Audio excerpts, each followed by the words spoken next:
Hi everyone! Welcome back to my YouTube channel, and for today, as you can see, naka-t-shirt lang ako. Wala ako sa office. Obviously, nasa car ako. And this is my first time to vlog using my iPhone 15. Yeah. Hindi ako nakapag-vlog the past months kasi napuno na yung phone ko. Last phone ko, which is iPhone 14, 256 lang kasi yun, 256 gig. Hindi ko ma-erase at sobrang busy ko rin. Hindi ko mapili ko ano mga dapat kong i-erase. So since palabas naman na yung 15, sabi ko, kukuha na lang ako ng bago and then mas mataas. And the reason why hindi ako hindi ako bumibili ng parang camera for vlog lang kasi hindi ako talaga marunong mag-edit. Kasi ako lang naman nag-i-edit ng vlog ko. So, marunong ako sa phone. So, that's why I decided na sa cellphone pa din. So, nag-invest na lang ulit ako ng another phone na mas mataas yung gig niya. Ngayon, wala ako sa office. Dito ako sa school ng anak ko. Meron siyang piano lesson for today. So, 2 hours lang naman. So, while waiting, yeah, I'm working. Sayang din naman kasi. Actually, naggaling na ako sa grocery. Nag-grocery ako namili ako ng, what do you call this? So, sorry guys, naputol kasi dumating yung order kong coffee. So, while nandito ako, nag-order na ako ng coffee. Kasi wala pa akong breakfast. Sanay ako na mag-multitask. So, kanina pagka-drop ko sa school, hindi kasi kami pwedeng sumabay ni Eric since may mga gagawin din siya sa office. Ako na naghatid, and then after ko siya ihatid, nagsumaglit ako dun sa grocery na malapit dito sa school. Bumili ako ng mga candies, biscuits na pang gagamitin mamaya sa trick or treat nila sa village namin, sa bahay. Sa mga kapitbahay. So, yun. After, siguro mga 30 minutes lang ako kasi sobrang lapit lang. Bumalik na ako dito and then I'll check some emails. Tapos naisip ko mag-vlog. It's a random vlog lang kasi marami din ako kaninang sinasagot bago ako mag-decide mag-vlog kanina and magtrabaho dito sa loob ng sasakyan. May mga sinasagutan akong comments sa YouTube channel ko about cancellation ng DTI. Ang daming mga napapadalan talaga ng letter. And then, ang question nila kung ipapa-cancel nila. Though, mayroon na akong vlog po nito, but still, you can watch this po.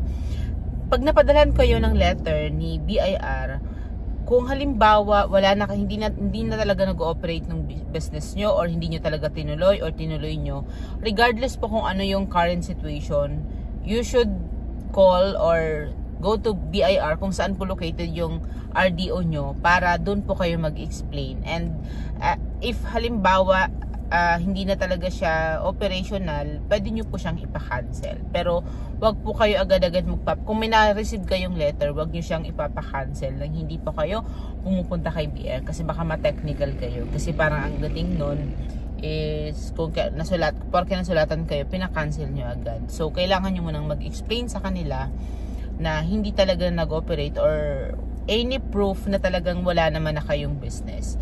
Kasi kung malaman din nila na may business kayo, meron po talaga yung penalty or mapapenalize po talaga kayo. So, yeah, it's gonna be exciting for the next coming months. Right now, sa office namin, we're busy planning for 2024. We had our kick-off last 2 weeks ago para mas ma-plan siya namin yung planning stage namin for 2024 goals. Medyo madaming rough road again, but I think nandun ako sa point na sa lahat ng struggle or circumstances, problems na na-encounter ko since we started the business, I don't think hindi namin ito malalagpasan. Hindi lang yung very positive, pero yung excitement ko towards our goals, towards people na tumutulong para mas maging maganda yung negosyo, and also to our clients, to the partners, nandyan talaga yung suporta. Merong mga pangyayari na hindi talaga natin may iwasan sa business. But I think isa ito sa natutunan ko na we should anticipate always. We should be proactive. What do I mean by proactive? Ako kasi yung tipo ng wala pa yung problema, may solusyon na ako, na-anticipate ko na. And every time na gumagawa ako ng solusyon sa isang situation or problem, talagang wini-weigh-in ko lahat.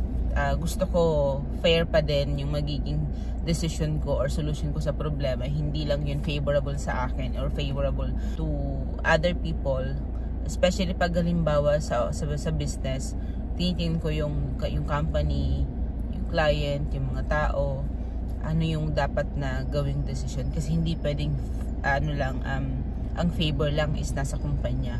Lagi akong ganun mag-decide. So yeah, it's a random vlog but thank you so much for watching, and hopefully mas ma-edit ko na lahat ng mga videos na or mga vlogs na ginawa ko para ma-post ko na, and I'll be more committed to share my experiences, knowledge, and business, and setting up your business, setting up our business, and also kung papaano natin siya mapapatakbo ng tama. Kasi hindi talaga I don't think mayroong formula na maibibigay yung mga negosyante sa atin kung paano papatakbuhin yung business. Pero ako, experience ko, yung pinaka-challenging na part is to handle people. I'll be sharing more about handling people or employees on my vlog sa mga susunod na buwan or next year, para mas para mas magkaroon kayo ng idea. Maybe same pala tayo ng pinagdadaanan, but of course I'm still blessed, we are still blessed sa office na talagang ang gagaling ng mga empleyado namin. But of course yun yung pinaka-challenging, sa sobrang gagaling nila, maraming conflicts, and natural naman yung conflicts na yun and meron mga ginagawa kami sa office na talagang mas naaayos naman. Kumbaga mas nagiging better in terms of decision making and in general actually.